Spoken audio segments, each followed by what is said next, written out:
October 25th, 899. There ye are, Lord. Finan, Uted's Irishman stroked down both sides of his beard with one hand as his torch illuminated the antechamber of the fetid dungeon in which he had found his best friend. Beyond the bars, he could just make out the prisoner hanging by his wrists, head slumbered down, black and blue and bruised, bleeding. Whoever had enacted the punishment had done a good job. Lord. He shook Uted by the shoulder, pushing away an empty ale jar from the table. He was lying in some of it which had spilled, and Finan pulled him to a sitting position. Lord, Finan said gently, his eyes going back to the cell. The body was in a poor shape. What did he do? Offended me. Finan chuckled as Uted lay his head back down on the table. I needed to see it done. Finan backed away. When Uted was in one of those moods it was best to leave him. I am guessing you are not coming home tonight,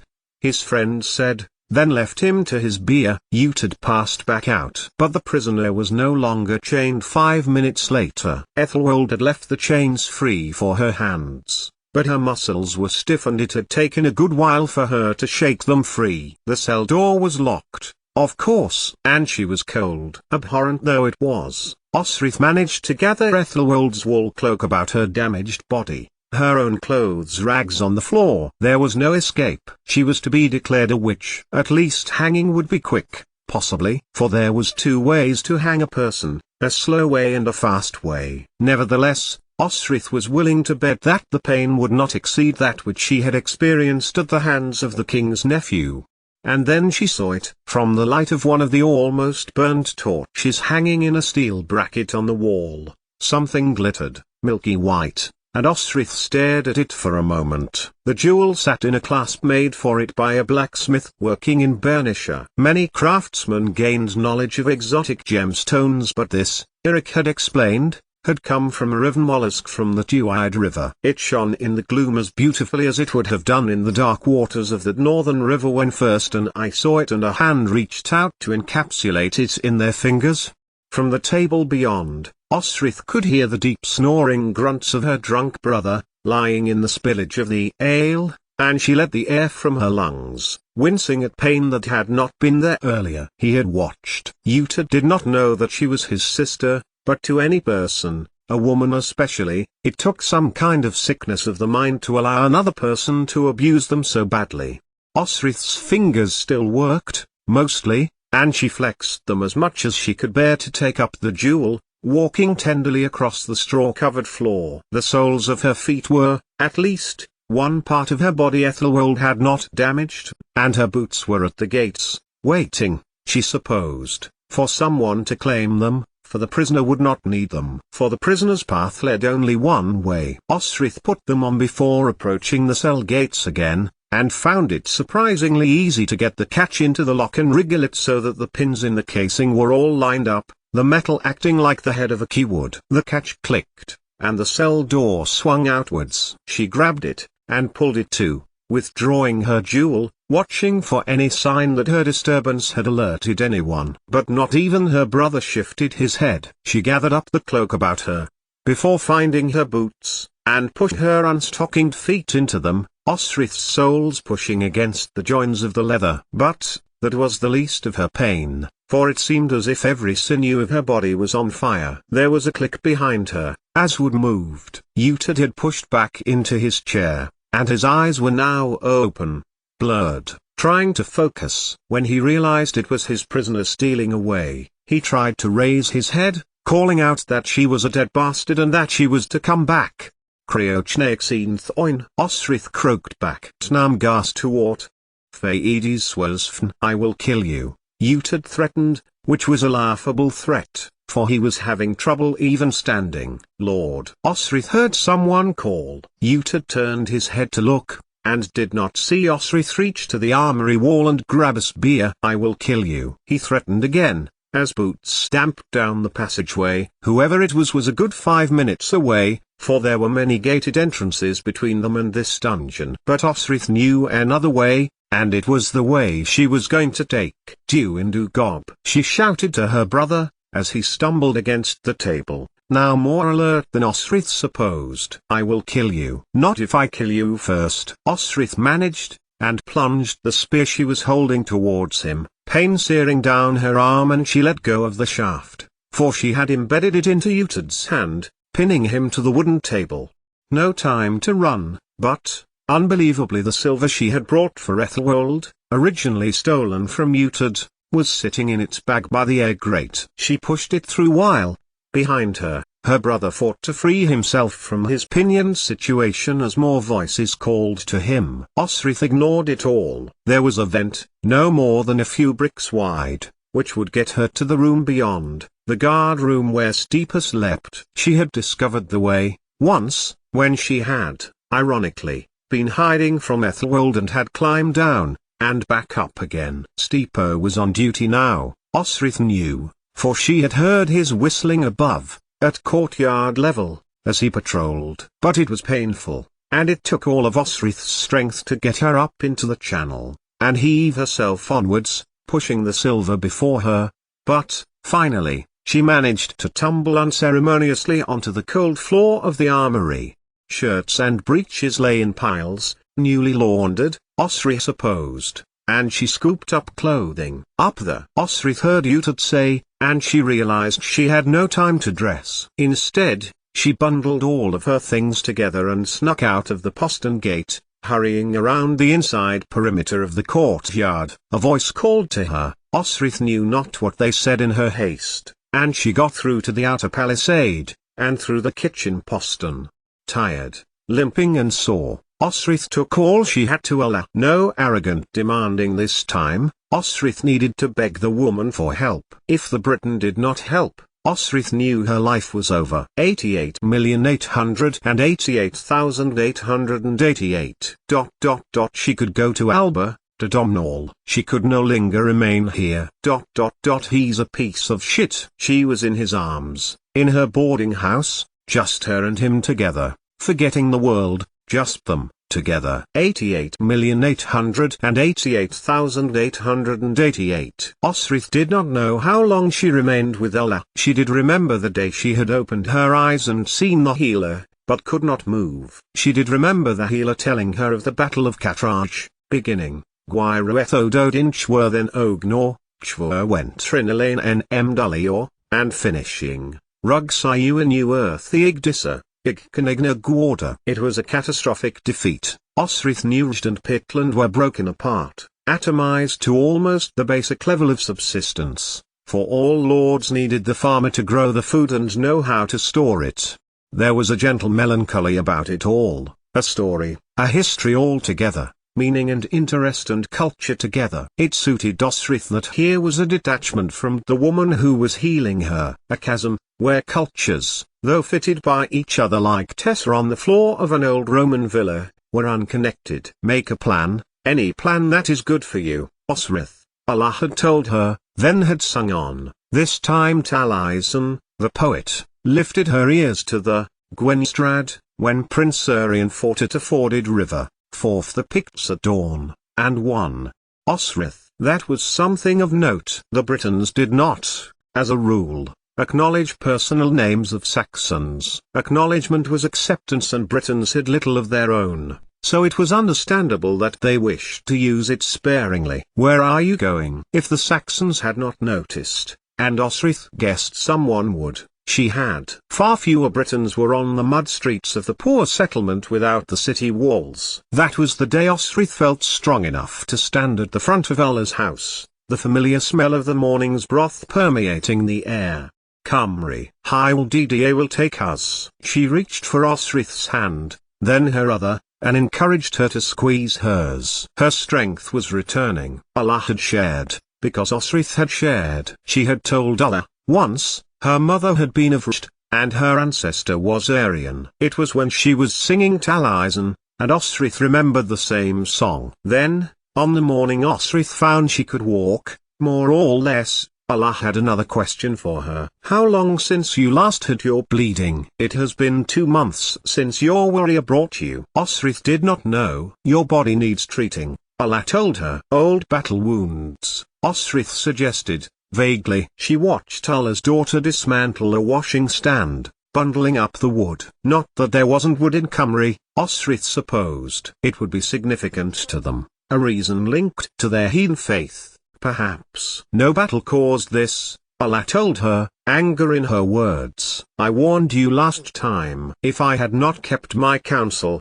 others would have died, Osrith told her, and she looked about Allah's home and the slow, systematic abandonment of their settlement, where Britons had probably lived for millennia. Allah understood, and busied herself with herbs from the bowls by her pot. You need some rue, monkshood, lily root. Osrith lifted her head at the ingredients list, as Allah's pot released a slow, steady cloud of steam as it began to boil. There is a child, Osrith. How long? She browed her yellowed arm and put her hand to her mouth. How long? Allah asked her. Since you came last. 2 months. Be certain. No more than 3. It is within the time you came to me, Allah told her, narrowing her lips, eyes looking at her depleted stores. You were attacked then. Have I really been here that long? Osrith wondered. I track the moon, Allah shrugged. Ethelwald. Even though it could be Edward's or Finan's, Osrith's heart knew it was him. His attack on her was monstrous,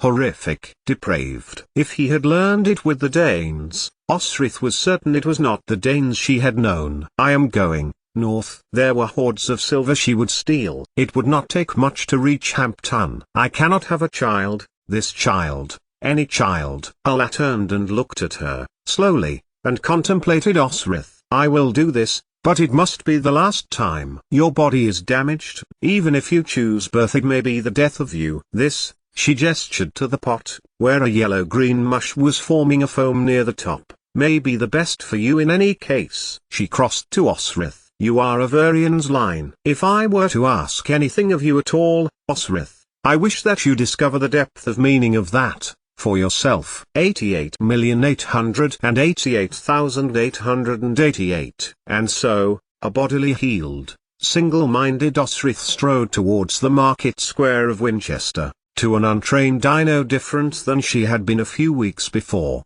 She was meant to be Edward's guard, but nothing would compel her to the palace. Instead, she turned to the western street that would lead her to her rooms, and when she got there Osrith found waiting for her was a man she knew. Aldhelm picked his head up and his face brightened when he saw her. Where have you been?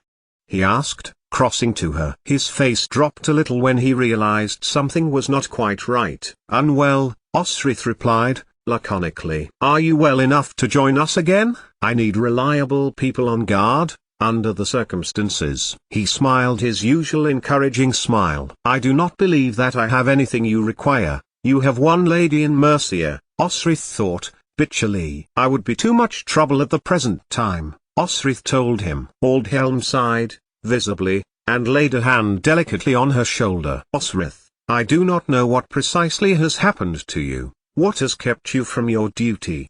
He cleared his throat. While I wish to see you back with us, I will respect your decision. Osrith flinched. She had spent much time hardening her heart, but Aldhelm's humility made Osrith cringe at her own harshness. What happened? A very good question. Osrith looked at him in silence for a moment. I met my match in an opponent, she replied, slowly. I was not clever enough to get away. I was trapped. Osrith, he exclaimed. What can I do? But Osrith shook her head. Allow me to say that I can no longer serve Mercia, she told him. Understood. Aldhelm nodded. He made to step past her, then turned. Should there be a time you should wish to join us again, there is no question. I, for my part, would be honored, relieved, even, to stand shoulder to shoulder with you, Osrith, in battle, any battle, in the future.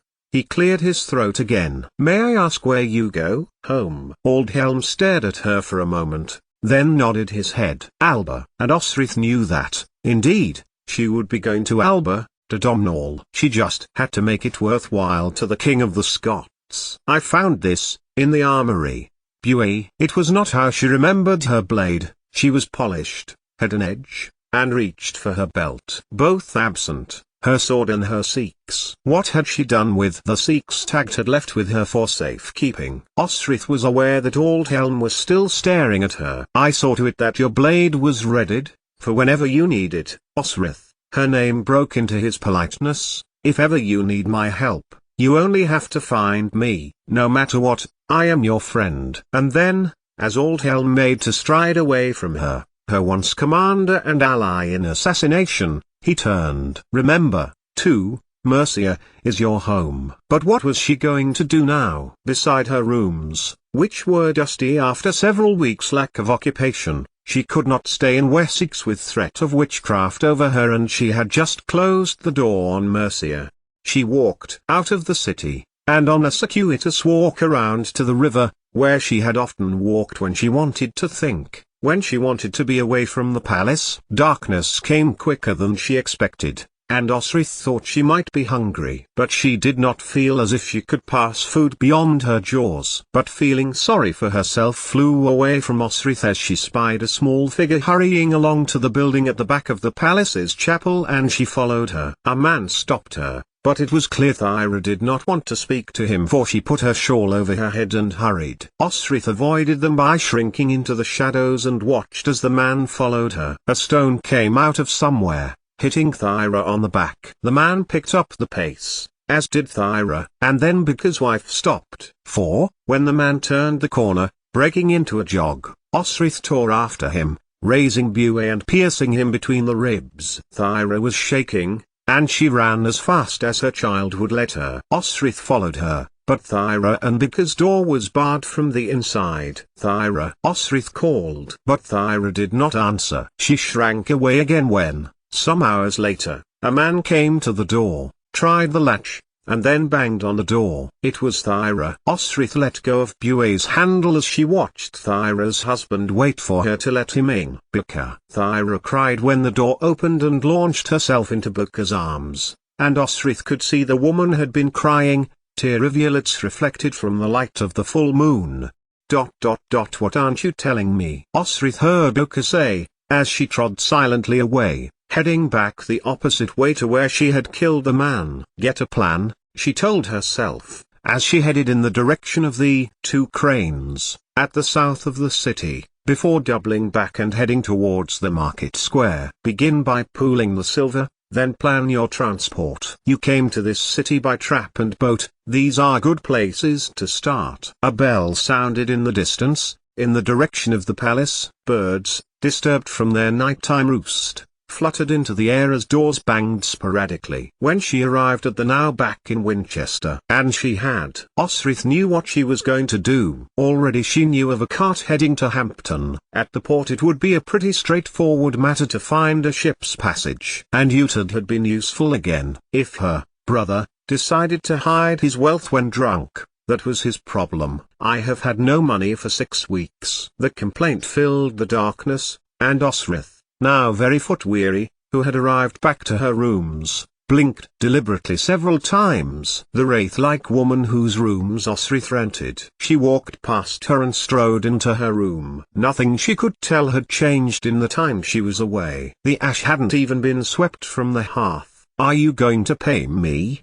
The woman demanded, following her in. Osrith turned to her, slowly, wondering whether she had just imagined her body creaking. The palace, Osrith said, poking a finger in its direction. But the woman folded her arms. No, I have had nothing. How am I going to live? Osrith pushed past her, and felt for the candles on a shelf by the wall. Still dry, so she struck a flint against the stone onto some straw, then dangled it over them. Light oozed into the room. Well? Osrith turned, pushing the woman out into the street by the shoulder, and closing the door behind her. Pay me, or leave. She screamed at the door, but Osrith had only closed it to prevent the whining woman from seeing where at least one bag of her brother's silver was hidden, and she opened the door again, slamming into the woman's hand enough coins to pay her for the next 2 years. How am I going to live? She whined again. You won't, when the Danes take the kingdom, Osrith said,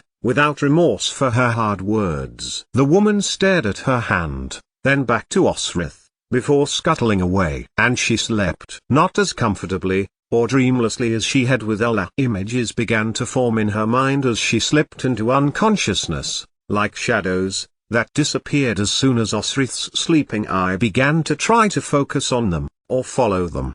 The morning came, a damp drizzle, and Osrith felt she could not remain indoors. Tonight, then. Tonight, She would sneak into the palace, get to the stables, retrieve all she could. Tonight, she would go to the armory and find her hoard there, consolidate it so that she could slip it all into her clothing, and chance on a journey to Hampton. It was a mere 9 miles walk in any case, with a busy port to find passage north, if she could not steal a horse. How ill-colored the place looked now. Dark and miserly, the color seemed to be out of the world, and Osrith had no interest in anything either, except the mechanism of leaving, just as the Britons were leaving. So she went to another inn, less frequented by the palace guard, and ate a quiet, midday meal of meat and cheese, bread and boiled water. The bell sounded again, and more activity came from the streets, which meant her mind was not entirely alert when a hand caught her arm. Osrith turned quickly, reaching for tags, seeks and gripping nothing. Instead, she found that blade in the hand of her accoster. It was Thyra, and she was holding the seeks defiantly to Osrith's chest, lowering it when she saw who she was threatening. "Osrith?" the woman asked, and declared, "Osrith."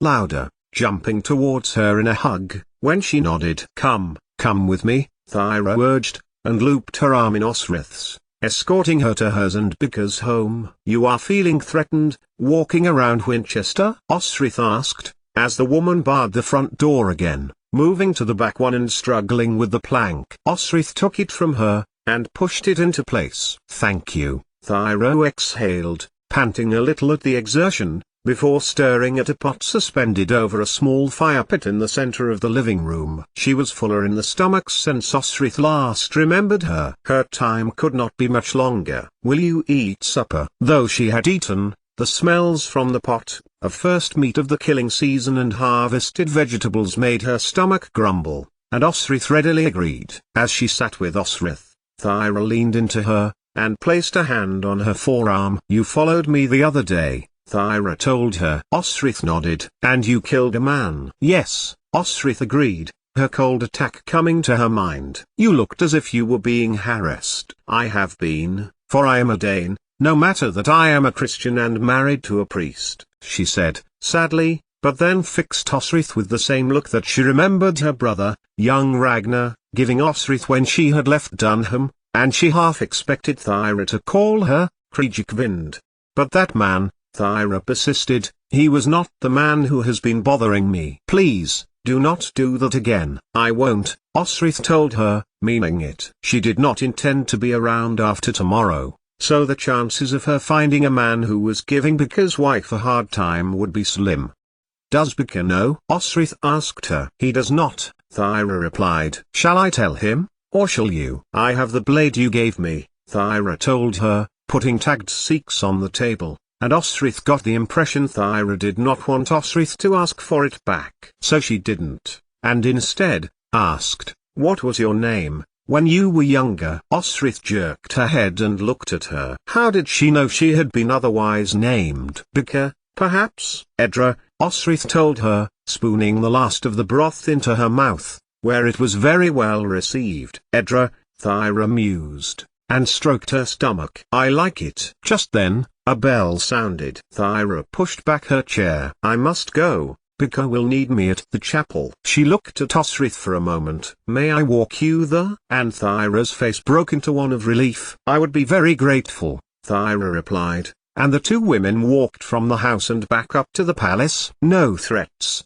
or harassment, and Osrith ordered 2 guards aside, young striplings, which was unusual at night. Where were the more experienced guards? What had Steeper been thinking, if Danes were approaching? Where was Aldhelm, or for that matter, the dratted Aldred and those others of his type? It mattered little to Osrith, however, as her excursion with Thyra had a second purpose, the silver, which she located, when Thyra had kissed her goodbye at the chapel's door, still in the stables, still in the armory, and she trod the streets of Winchester until she had got back to her rooms.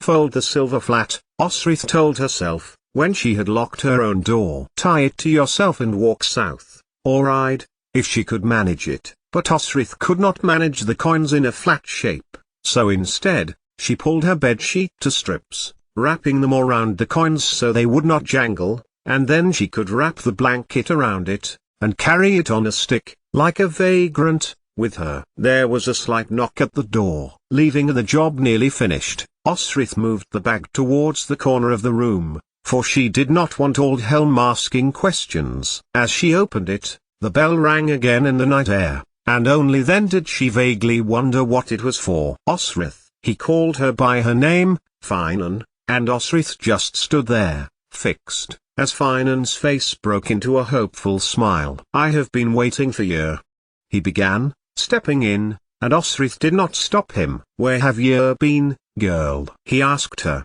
and Osrith shut the door behind him, shutting out the bell signal once again. "What is that?"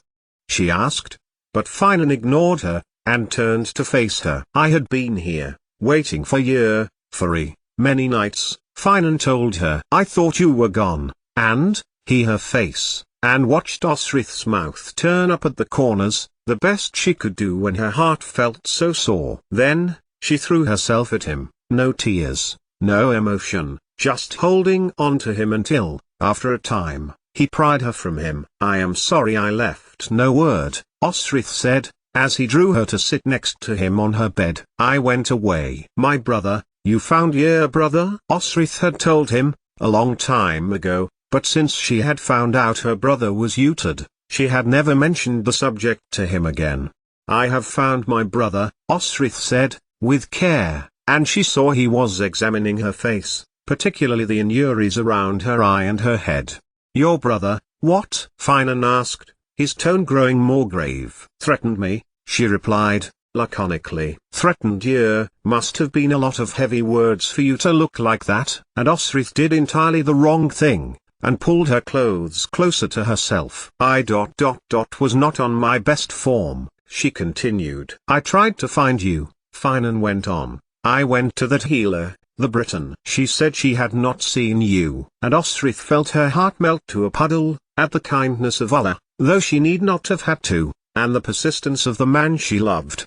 "Yet, I was there." "She treated me lucky, really," Osrith added, pulling her arm from Finan's grasp. She did not want his touch, for any touch was abhorrent to her, but even this resolve buckled under the pressure of her feeling for him. He did nothing more than pull her close, and stroke her hair, and Osrith let herself lean on Finan and listened to his words. "We are to write Utid has a plan to help Ragnar," Finan told her. "He's dead, isn't he? Brida believes that he is in the cold of hell rather than Valhalla. Some right will send him on the way. He knows who killed Ragnar." "Ethelwald." "It had to be Ethelwald." Brida might only have had to ask Osrith, though she had no proof. "He had the most to gain by trying to dominate an army heading for Wessex." "You knew?" Finan pulled away from her and looked at her face. "I deduced." It was obvious. And the feeling as if she were disconnected from it all, a detachment of emotion,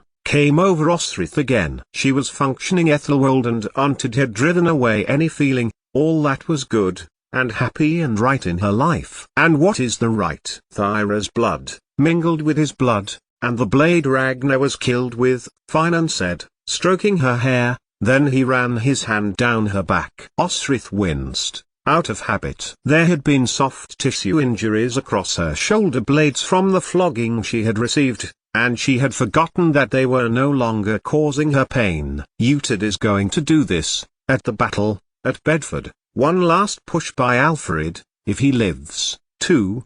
He broke off. This brother, Finan persisted, what did the bastard do to you? But Osrith did not answer, and instead, reached for his breeches, first hand jobbing his cock, and massaging his balls, and when he was good and hard, allowing her mouth to slip around it until Finan came. She could give him pleasure, at least it was on her terms. And he closed his eyes, and Osrith nestled under his arm, sleeping beside him, until his restless dreams wakened her. Finan opened his eyes too, and the lighted candles illuminated his confused face. Osrith, come back to bed. You were talking in your sleep, Osrith told him. I wanted you to have the room you needed. Were they bad dreams? Finan nodded. To do with your slavery? But that was too much, and Finan shuffled away from Osrith, and she regretted asking him. She stood up, and Finan stood too. He was still breechless, and his seed coated his cock. He was not aroused yet, but it soon twitched to life as he moved to Osrith and began to undress her,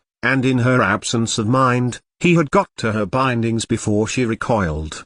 Osrith looked at his face, really looked, at the Irishman, who had been a slave and now followed Uhtred just as slavishly, who had been so troubled by his incarceration it had cost him the stability of any sort of home. He was content to be with Uhtred, who had shared that ghastly experience with him, which anchored him to a purpose, and now she knew he felt like she was rejecting him.